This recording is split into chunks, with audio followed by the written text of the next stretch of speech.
Hello, I welcome you all to this session where we are going to discuss the remaining part of our biomolecules, and to start with it, we will start with the carbohydrates.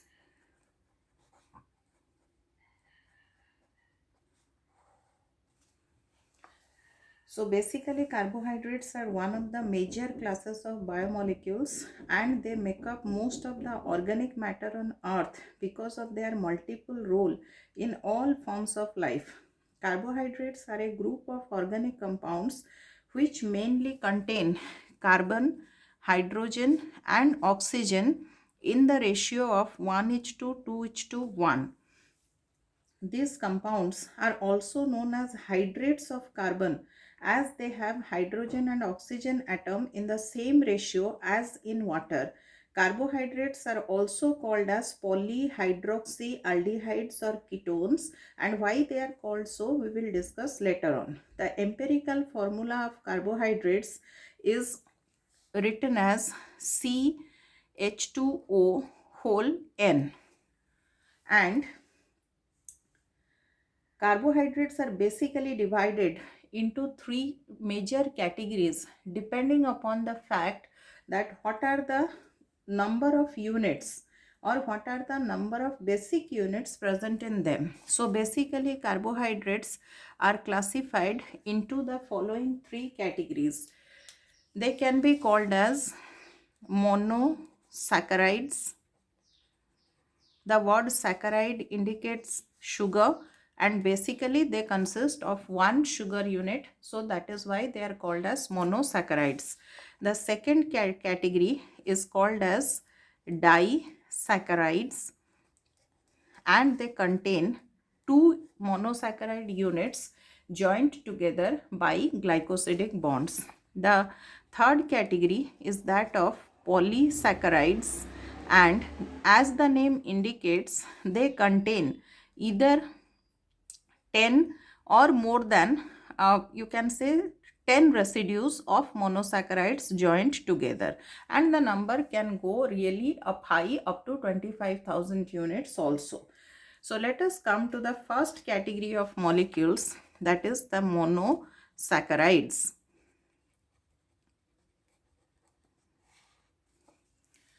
So monosaccharides are basically single sugar units. They are classified according to the number of carbon atoms that they contain in them. So they can be trioses if they contain 3 carbon atoms. They can be tetroses if they contain 4 carbon atom.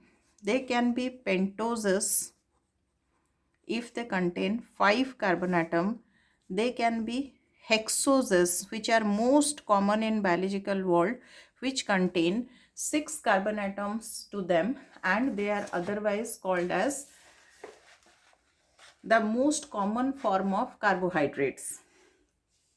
And the number can go on, that is up to heptoses also, which contain, as the name indicates, 7 carbon atoms to them. Pentoses and hexoses out of all these monosaccharides are more common in occurrence. So basically the DNA sugar, that is deoxyribose, the RNA sugar, that is ribose, are pentoses. Glucose, fructose, galactose, they are hexoses. So pentoses and hexoses are one of the most common forms of carbohydrates that you encounter in the biological world. Monosaccharides are important energy sources, and they also act as building blocks for the synthesis of larger molecules like disaccharides and polysaccharides.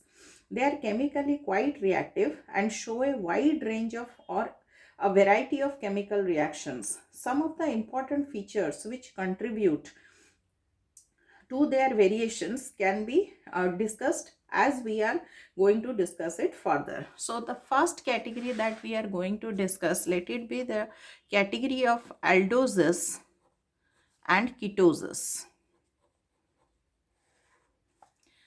Please mind that we are discussing about the monosaccharides. In monosaccharides, the hydroxyl groups, they are attached to the carbon atom and particularly to each of the carbon atom. there is one carbon atom to which the functional group, that is either aldehyde or the ketone, that remains attached to. Thus, monosaccharides having an aldehyde functional group are called as the aldoses. So, this will be having a functional group as CHO, and this will be having a C double bond O or ketonic group present to it. The simplest monosaccharides are particularly the trioses, and we can say that if it is a glyceraldehyde, this is an aldose, and dihydroxyacetone, which is a ketose. So the most common aldose or most simple aldose is glyceraldehyde,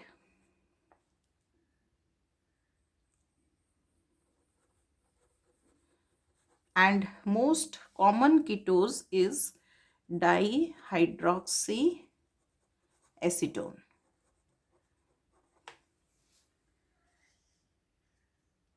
These can be regarded as the parent compounds of all the aldoses and ketoses respectively. So let us write down their structure. If they are that common, then basically let's discuss their structure. For glyceraldehyde, obviously it will be having 3 carbon atoms in its chain. To the first carbon atom, we will find the presence of the functional aldehyde group attached. To the second carbon atom, as they are polyhydroxy alcohols, they will be having this orientation. To the third carbon atom, the same orientation will be present, and to satisfy the tetravalency of carbon, this will be the structure. So this part is my functional aldehyde group,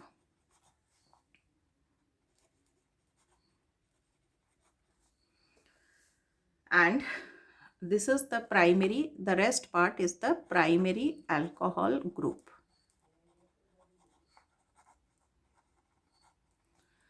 Similarly, if I try to write the structure of dihydroxyacetone, then you will find that obviously it will be having 3 carbon atoms to the chain form, and it will be the straight chain, and the functional ketonic group will be present at carbon atom number 2. Please mind, in this particular form of glyceraldehyde, the functional group was present on carbon atom number 1. In the ketoses, it is present on carbon atom number 2. The rest of the orientations, they remain the same to satisfy the tetravalency of carbon. So this is the structure of dihydroxyacetone. So this is my ketonic group or the functional group, and the lower part, that is the primary alcoholic group. Now let us come to another important property of this group of compounds, that is otherwise called as the isomerism.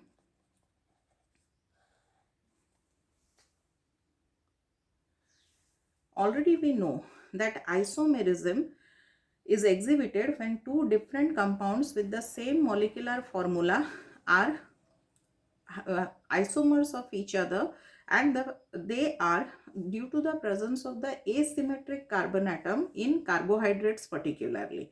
So different compounds which are isomers of each other, that can be classified into two types, and isomerism can be structural isomerism or it can be stereoisomerism. So basically they are the compounds with the same molecular formula but different structures. Now this structural isomers, they have the same molecular formula but they have different structures. The difference in structure may be in the length of the carbon chain, when they are called as the chain isomers. They can be due to the position of a substituent group, that they are the positional isomers, or they can be structural isomers because they possess different functional groups. So here we can get chain isomers and we can also get positional isomers, or we can also get functional group isomers.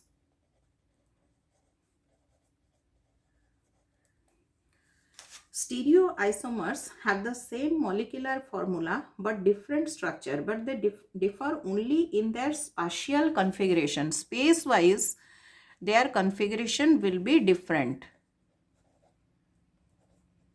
This is the key word for stereoisomers. This stereoisomers can again be classified into two basic categories. They can be either geometrical isomers. Your NCERT book doesn't cover geometrical isomers in detail, but it covers the other type, that is the optical isomers, to some details. So stereoisomers can be of geometrical isomers or they can be optical isomers to each other.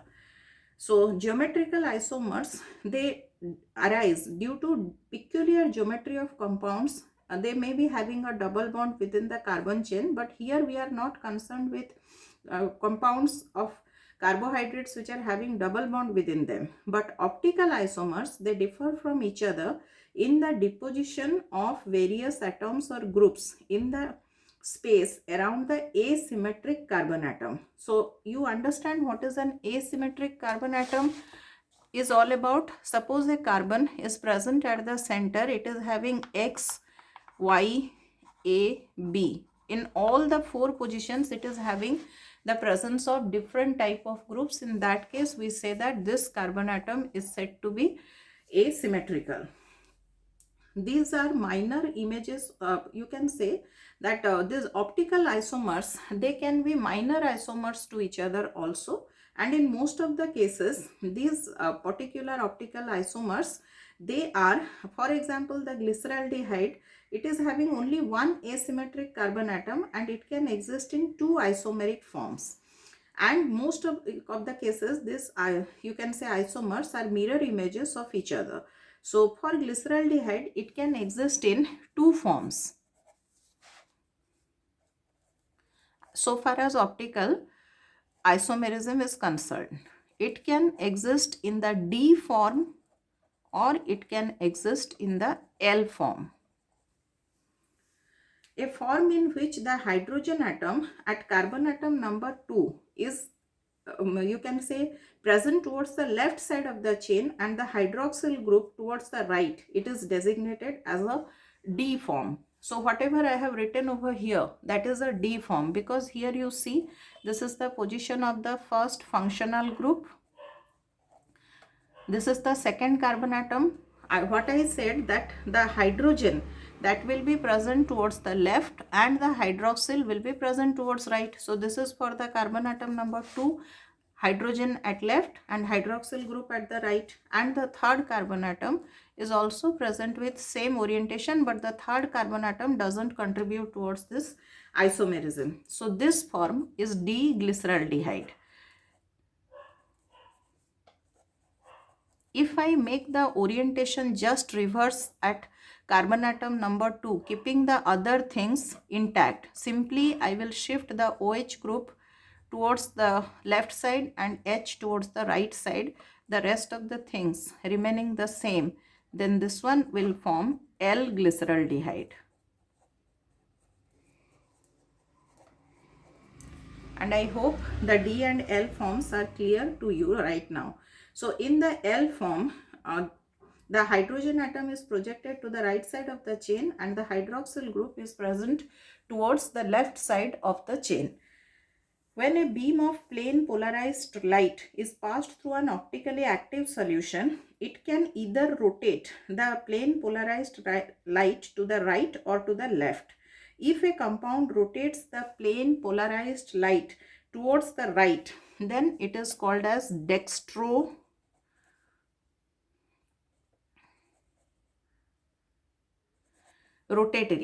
So if it is dextrorotatory, then the word dextre means right, and it rotates the plane polarized light in clockwise direction. And it is designated also as D, or it can be represented by a plus sign also. But when the rotation is to the left, then it is said to be levorotatory, and it rotates the plane polarized light obviously towards anti-clockwise direction. It will be designated by the letter L or by the sign minus. So the two isomers of glyceraldehyde are called as the D or plus glyceraldehyde and L or minus glyceraldehyde. All optical isomers of monosaccharides can be structurally related to one of these two forms of glyceraldehyde. This is the most important point that you have to remember. Although the D and the L isomers of the sugar, they have the same chemical and physical properties, their three-dimensional differences have biological significance. Why you know? Because the enzymes recognize the substrate by their shape. Therefore, most of the naturally occurring sugars, they are these D forms, and the L isomers are rare to be found. So with this knowledge, let us move forward to another important aspect that is called as configuration.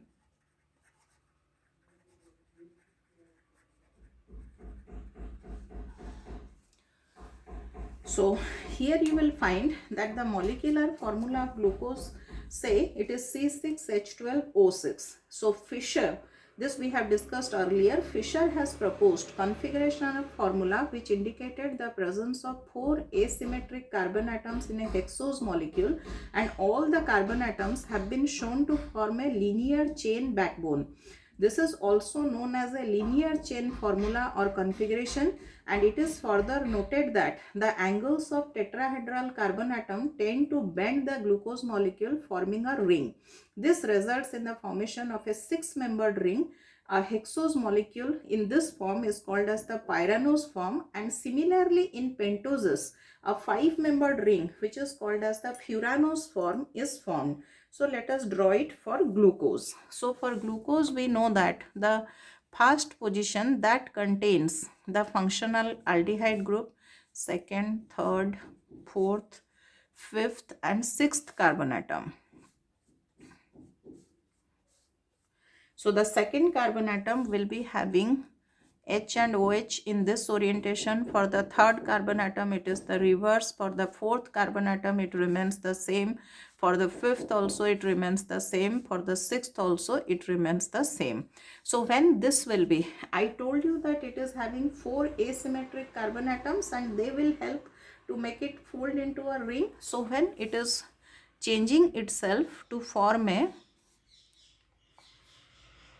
we can say, pyranose ring, so essentially this becomes the structure. So here is carbon atom number 1, this is 2, this is 3, this is 4, this is 5, and the sixth carbon atom is present outside the ring. Now let us fill the spaces. So obviously here we will be having H and OH. Here also we will be having the orientation of H and OH. In the third, please keep this in mind so that you understand. In the third, it is reverse. In the fourth, it will be H and OH. Fifth carbon atom has already the tetravalence is satisfied, so there will be one H over here, and the sixth carbon atom will be having this orientation. So this form is my pyranose ring form of glucose.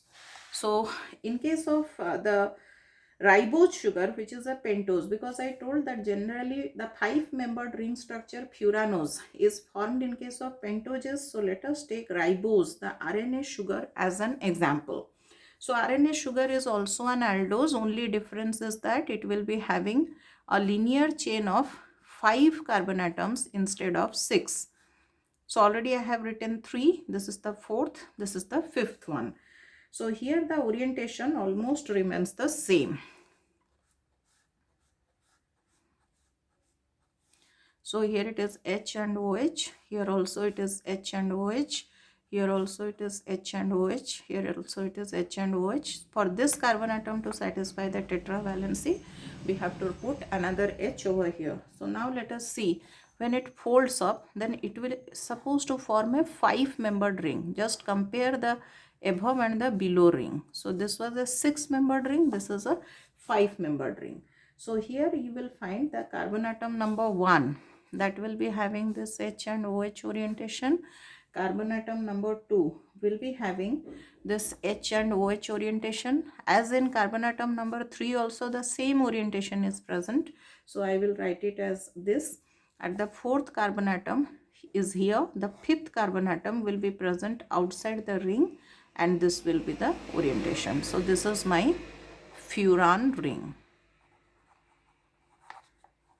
and this is the straight chain form of ribose, which is a 5 carbon containing sugar, and this is for glucose, which is a 6 carbon containing sugar. I hope up to this it is clear to you. So this is all about basically the monosaccharides. We have discussed about their different isomers that are existing.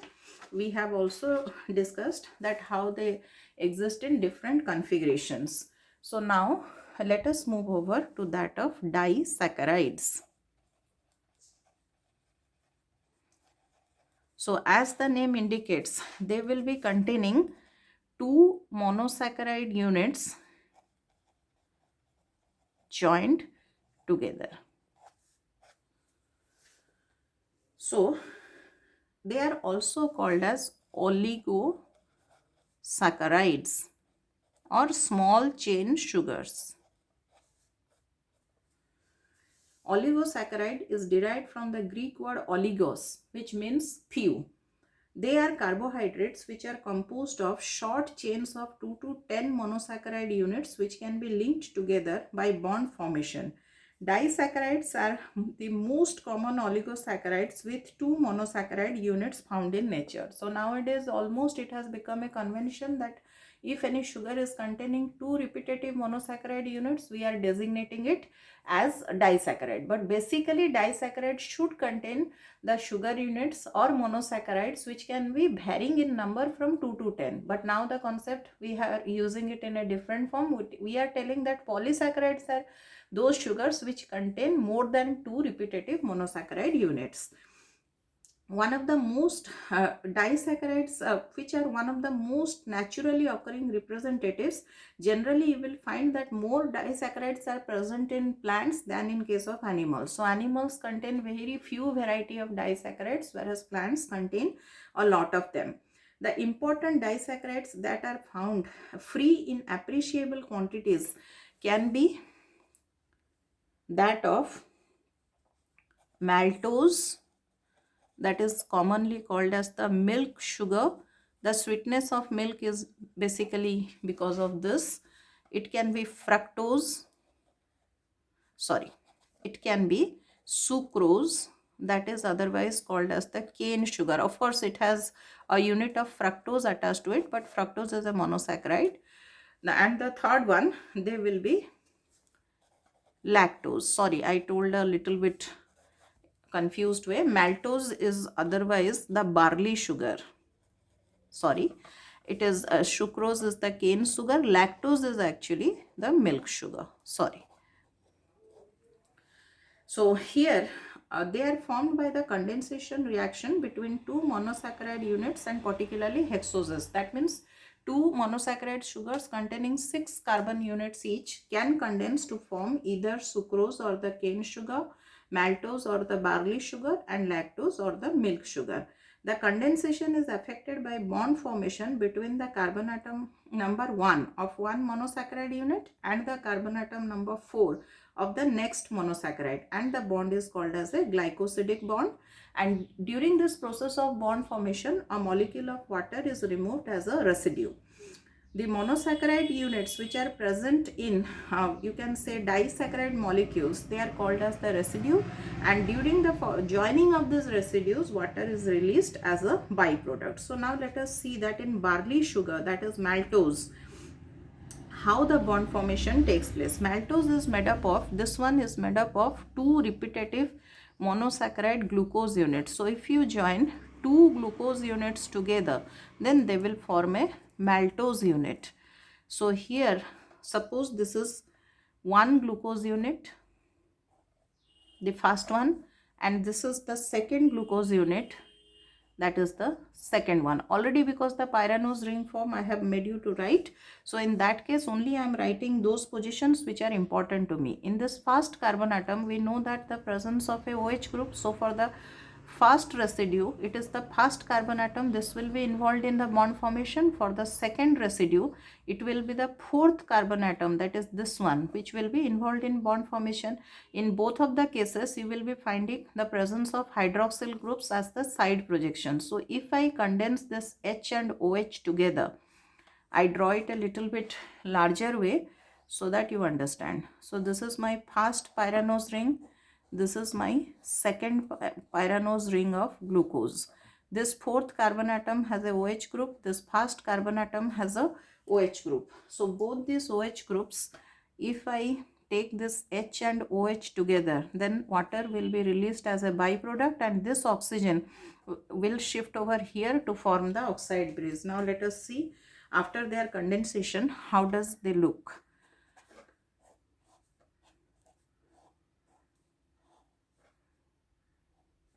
This is my oxide breeze. This is my fourth carbon atom of the next one. So this is 1 2 3 4. This is 1 2 3 4. This is the 5, and the sixth one is outside, and it will be releasing a molecule of water. We will find that maltose is the, now let us, because with this knowledge already we know that how bond formation takes place in disaccharides. So now let us move over to discuss a little bit more details about the characteristic of maltose. So maltose is commonly called as the barley sugar. It is one of the simplest disaccharides because it is consisting of two monosaccharide glucose units.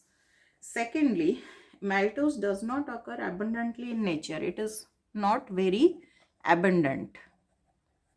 Means you will not find it very here and there. It is major product of enzymatic hydrolysis of starch during the germination of cereal grains. So whenever suppose you are having rice and you want to plant it, so rice grains have to be soaked prior to their germination. Once you soak it, so there maltose will be present, and that will be starting its degradation to form the glucose units, and those glucose units will be supplying energy to the germinating grain. The sprouting barley grains are an excellent source of maltose. Already many times I have told it. Each maltose molecule is composed of two molecules of glucose linked by a glycosidic bond, which I have shown it over here. And if you go further to its details, then it is a crystalline needle-like structure under microscope. And it has a very strangely a melting point of 135 degrees Celsius, quite high. It is soluble in water. The next property is that it is soluble in water, and if you go for isomerism, then it is dextro rotatory. It is also fermented by yeast, and it is easily hydrolyzed into two identical units of glucose by the enzyme maltase. In our intestine, the enzyme maltase is present, and it can break down maltose if it is present in our food to yield glucose. Hydrolysis can also be affected by the amylase enzyme, and if one of its important characteristics is that it is a reducing sugar. This already in practicals we have done. Reducing sugar means it can reduce Felling's or Benedict solution. So this is the summary of maltose. Now let us move over to the next sugar, that is sucrose. That is the cane sugar. So if we sum up the properties of sucrose, then we can find that it is a common disaccharide which is common in plants, means it is quite abundant in plants. Second thing is that each sucrose molecule is formed by the condensation of a molecule of glucose and a molecule of fructose. So it is glucose plus fructose that will make a molecule of sucrose. In plants, it occurs in dissolved condition in the cell sap.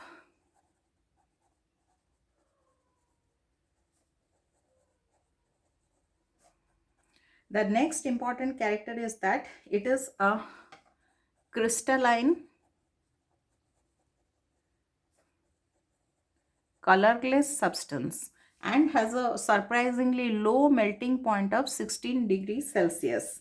It is, you can say, readily hydrolyzed with dilute mineral acids, and on hydrolysis and heating, further heating, it yields glucose and fructose molecules. This also we have done in our practicals. When you add sulfuric acid or nitric acid to it and you heat it further, then it shows positive test towards Benedict's or Fehling solution.